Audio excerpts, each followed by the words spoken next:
പുതിയ നിയമം മത്തായിയുടെ സുവിശേഷം 13-ാം അധ്യായം 36 മുതൽ 43 വരെയുള്ള വാക്യങ്ങൾ. ജനക്കൂട്ടത്തെ പറഞ്ഞയച്ചിട്ട് അവൻ വീട്ടിലേക്ക് വന്നു. ശിഷ്യന്മാർ അവൻ്റെ അടുത്ത് വന്ന് അപേക്ഷിച്ചു, വയലിലെ കളകൾ സംബന്ധിക്കുന്ന ഉപമ ഞങ്ങൾക്ക് വിശദീകരിച്ചു തന്നാലും. അവൻ ഉത്തരം പറഞ്ഞു, നല്ല വിത്ത് വിതയ്ക്കുന്നവൻ മനുഷ്യപുത്രനാണ്. വയൽ ലോകവും നല്ല വിത്ത് രാജ്യത്തിൻ്റെ പുത്രന്മാരും. കളകൾ ദുഷ്ടൻ്റെ പുത്രന്മാരുമാണ്.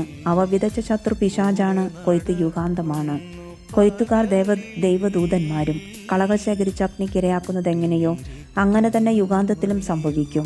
മനുഷ്യപുത്രൻ തൻ്റെ ദൂതന്മാരെ അയക്കുകയും അവർ അവൻ്റെ രാജ്യത്ത് നിന്ന് എല്ലാ പാപഹേതുക്കളെയും തിന്മ പ്രവർത്തിക്കുന്നവരെയും ഒരുമിച്ച് കൂട്ടി അഗ്നികുണ്ഡത്തിലേക്ക് എറിയുകയും ചെയ്യും. അവിടെ വിലാപവും പല്ലുകടിയുമായിരിക്കും.